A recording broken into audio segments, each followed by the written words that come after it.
Hello guys, अच्छे होंगे। जो टॉपिक्स मैंने कराए हैं उन्हें रिवाइज जरूर करें, सीक्वेंस से करें जिससे आपको दिक्कत ना आए। तो अगर जिन लोगों ने चैनल सब्सक्राइब नहीं किया है वो सब्सक्राइब जरूर करें, बेल आइकन को दबाएं, नोटिफिकेशन जिससे मिलती रहे, अच्छी वीडियो मिलती रहे।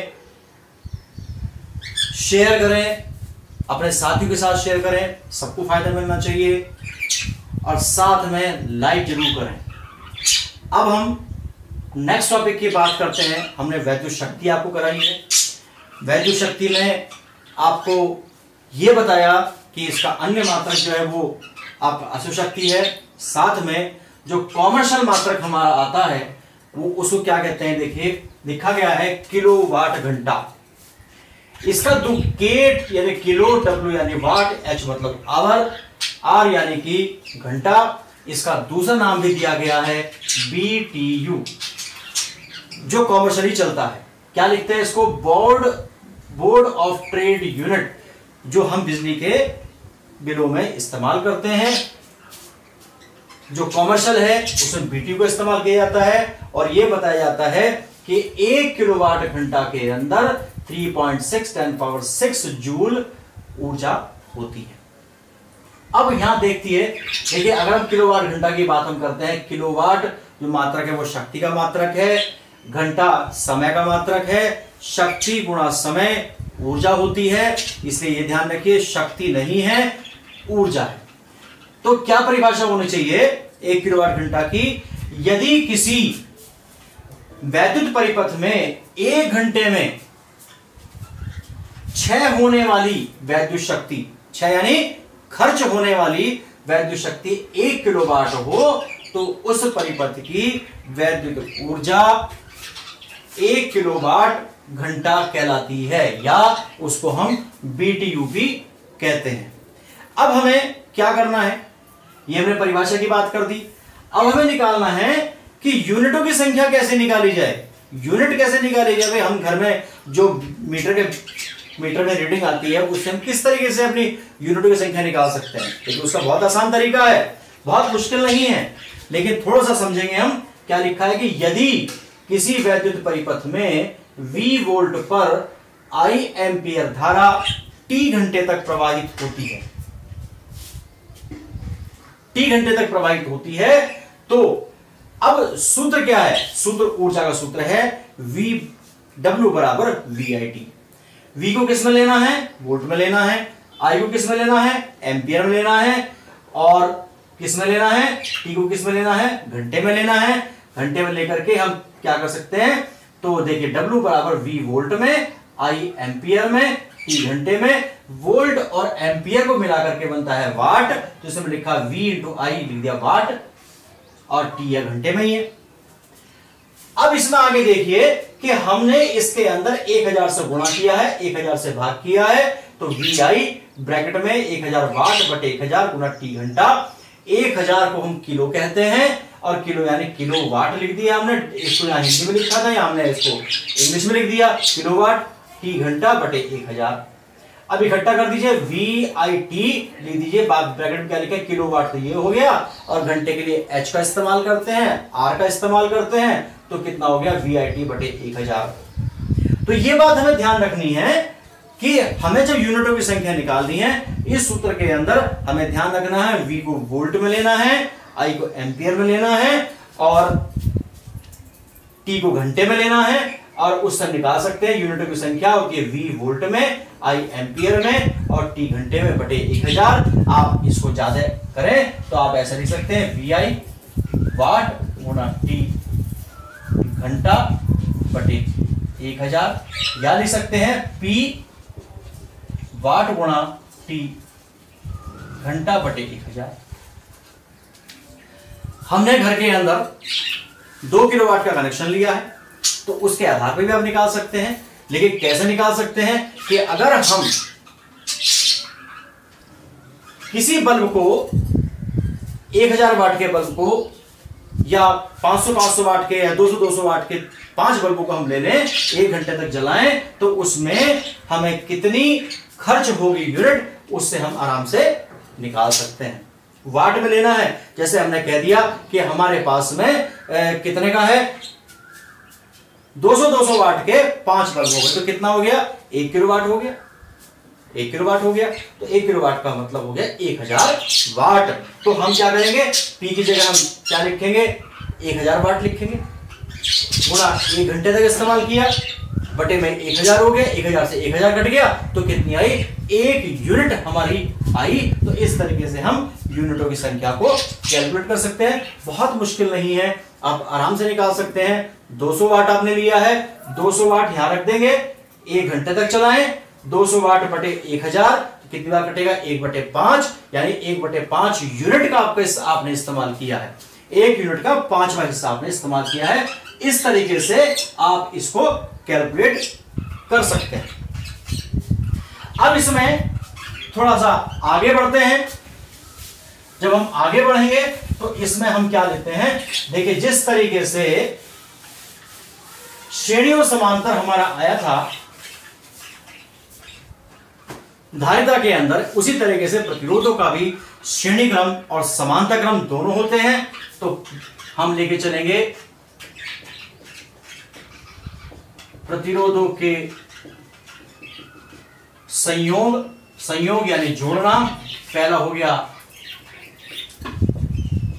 श्रेणी क्रम का तरीका वही है, हमने लिया एक प्रतिरोध, दूसरा प्रतिरोध, तीसरा प्रतिरोध, इसका नाम दिया R1, R2, R3, यहां हमने एक स्रोत लगा दिया प्लस माइनस V, यहां जोड़ दिया, इससे धारा चलेगी I, सभी चूंकि एक ही लाइन में है इसलिए सब में धारा एक जैसी होगी, I धारा होगी, I धारा जाएगी और I धारा आएगी।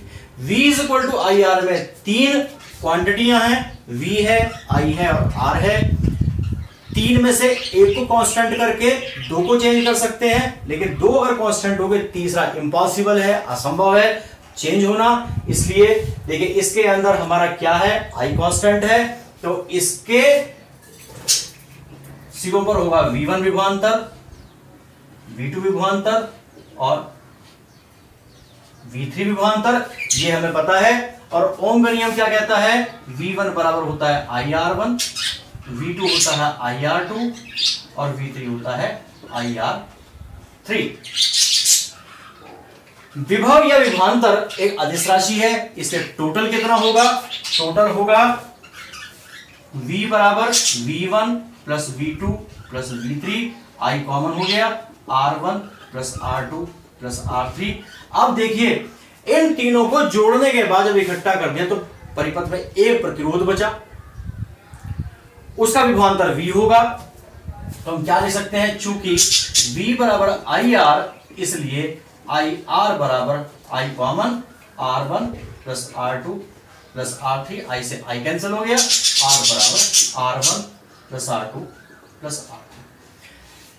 तो श्रेणी क्रम के अंदर जो प्रतिरोध होते हैं वो सीधे जोड़े जाते हैं, यानी कुल प्रतिरोध का मान बढ़ता है। अगर हम कुल प्रतिरोध की बात हम करते हैं तो अलग अलग प्रतिरोधों के योग से कम होगा अलग अलग प्रतिरोध। अगर हम टोटल प्रतिरोध की बात करें तो वो प्रतिरोध ज्यादा होगा, लेकिन अलग अलग प्रतिरोध जो हमने लिए हैं वो कम होंगे। इस तरीके से हमारा श्रेणी क्रम होता है। दूसरा पार्ट हमारा है इसके अंदर, सेकंड पार्ट,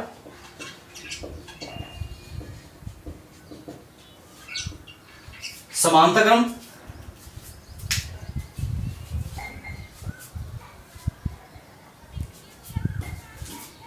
समांतर क्रम किस तरीके से लिया जाता है, समांतर क्रम के अंदर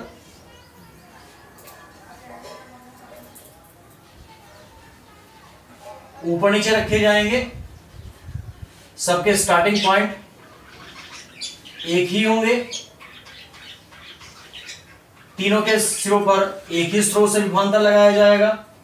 जब तीनों के स्रोत से एक ही स्रोत से तीनों पर विभवांतर लगाया जाएगा तो इसका मतलब है कि इन तीनों के सिरों का विभवांतर कॉमन होगा।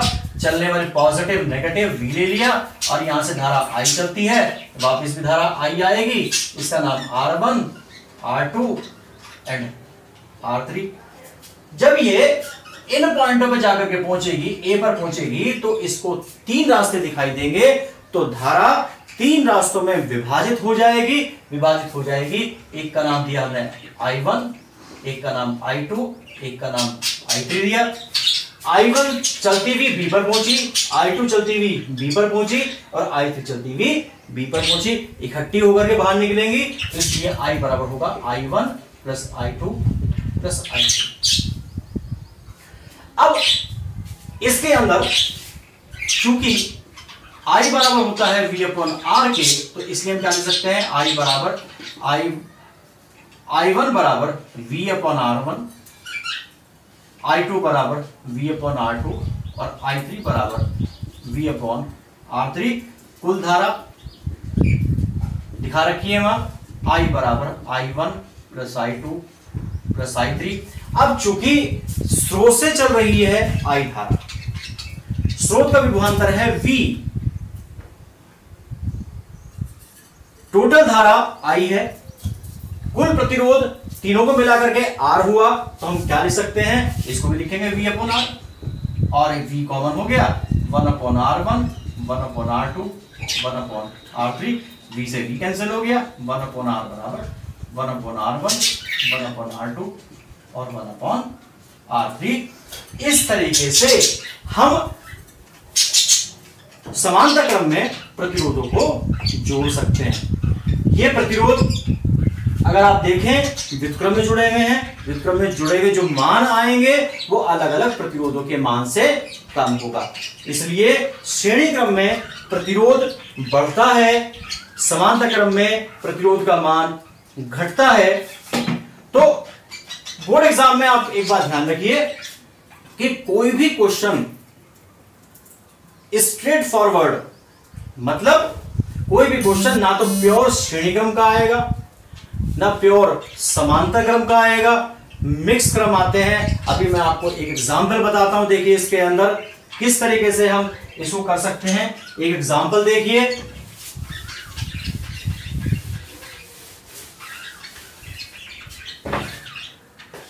एग्जांपल हम लेके चलते हैं कि हमने 3 प्रतिरोध लिए हैं, 1 ओम, 2 ओम, 3 ओम। एक तार को यहां से लेकर के यहां जोड़ा, एक तार को यहां से लेकर के यहां जोड़ा, इसका नाम हमने A दिया, इसका नाम B दिया, अपनी मर्जी से यहां C दिया, यहां अपनी मर्जी से हमने D दिया। अब हमसे यह पूछ रहा है क्वेश्चन के अंदर कि कुल प्रतिरोध ज्ञात करो, यानी टोटल प्रतिरोध जो है वो आपको ज्ञात करना है। ये आपका R1 हो गया, ये आपका R2 हो गया, ये आपका R3 हो गया। अब आपके दिमाग में क्या बात है कि भाई लाइन में तो सीधे हैं, जब लाइन में सीधे हैं तो श्रेणी क्रम तो होगा ही होगा, लेकिन ये जो तार है ना ऊपर वाले और नीचे वाले, ये इसकी आकृति को बदल देंगे। अब कैसे आकृति बदली जाएगी, किस क्रम में होगा, ये हमें भी नहीं पता, ये हम करके देखते हैं। देखिए बहुत सीधा सा बात है कि C और D के बीच में है R2 किसके बीच कॉमन है, R1 के और R3 के बीच है। तो हम क्या लेके चलते हैं, अगला पॉइंट लेके चलते हैं, C यहां ले लिया, D ले लिया, C और D। देखिए पहले C से जुड़ा हुआ है आपका A और C के बीच है 1 ओम, तो A को हमने यहां लिया, इसके बीच हमने एक प्रतिरोध जोड़ दिया, इसका नाम हमने R1 दिया। दूसरा देखिए D जुड़ा हुआ है B से, B यहां ले लिया, एक प्रतिरोध यहां जोड़ दिया। C और D के बीच में देखिए, इसका नाम R3 दिया, ये R2 हो गया। अब क्या बचा भाई, अब तो ये श्रेणी क्रम में हो गए ना, ऐसा नहीं। A और D के बीच में ऊपर एक तार जुड़ा हुआ है, तो A और D के बीच एक तार जुड़ा हुआ है, ये वाला। इसी तरह C और B के बीच में है, ये आकृति में परिवर्तन हो गया। अब ए और डी के बीच जो तार जुड़ा हुआ है इसका पर्पस क्या है, क्या करेगा ये, इसका काम क्या है? इसका काम है केवल ए और डी को जोड़ना, इकट्ठा करना, सी और बी को जोड़ना। अगर हमारे पास दो तार हैं किसी सर्किट के अंदर और वो आपस में हमें मिलाना है उन्हें, लेकिन वो इतने छोटे हैं कि मिला नहीं सकते, तो क्या करेंगे? बीच में एक तार का छोटा टुकड़ा लेकर के एक इधर जोड़ेंगे, एक इधर जोड़ेंगे, दोनों पॉइंट मिल जाएंगे। यही काम है इनका। तो इसका मतलब है कि ए और डी एक ही पॉइंट है, सी और बी एक ही पॉइंट है। तो सी और बी एक पॉइंट ले लिए और एक पॉइंट कौन सा ले लिया हमने? ए और डी ले लिया। अब देखिए भाई, सी और डी के बीच R2,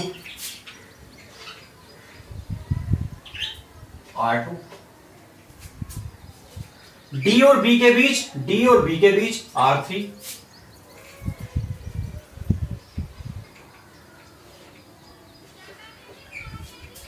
ए और सी के बीच R1, ए नीचे है, सी यहां है।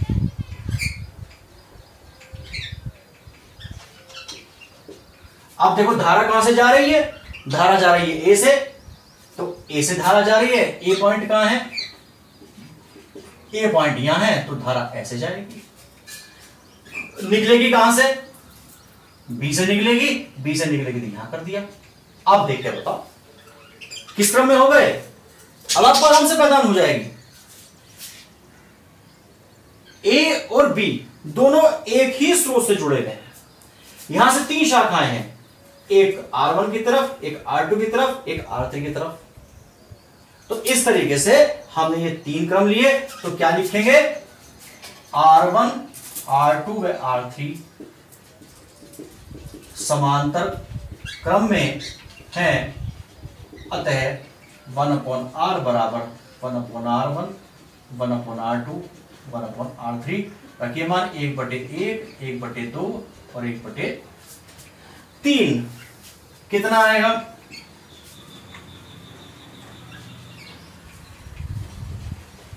लघुत्तम आ गया 6 + 3 + 2 कितना आया? 9 और 2 11, 11/6 इंप्लाइज करके R बराबर 6/11। इस तरीके से ये हमारा एग्जाम्पल सॉल्व होता है। कुछ विशेष एग्जाम्पल हैं इस तरीके के जो धारिता के अंदर भी इस्तेमाल होते हैं और यहां भी इस्तेमाल होते हैं। अगर धारिता में भी इस तरीके दे रखा है तो क्रम यही होगा, उसमें सीधा बता देना है कि कौन सा आपको क्रम होगा, श्रेणी होगा, समांतर होगा। इस तरीके से एग्जाम्पल हमारा ये कंप्लीट होता है। और देखिए वीडियो अगर अच्छी लगी हो तो शेयर जरूर करें, साथियों के साथ शेयर जरूर करें, चैनल को सब्सक्राइब करें, बेल आइकन को दबाएं जिससे नोटिफिकेशन मिलती रहे, लाइक करें और मुझे इस बात को बताते रहें कि मुझे आपको कितनी अच्छी मेरी बात लगी है, कितनी बात समझ में आई है, कितनी मैं आपको क्लियर कर पा रहा हूं। कोई समस्या आती है तो आप लोग मुझसे संपर्क करें। Thank you for watching.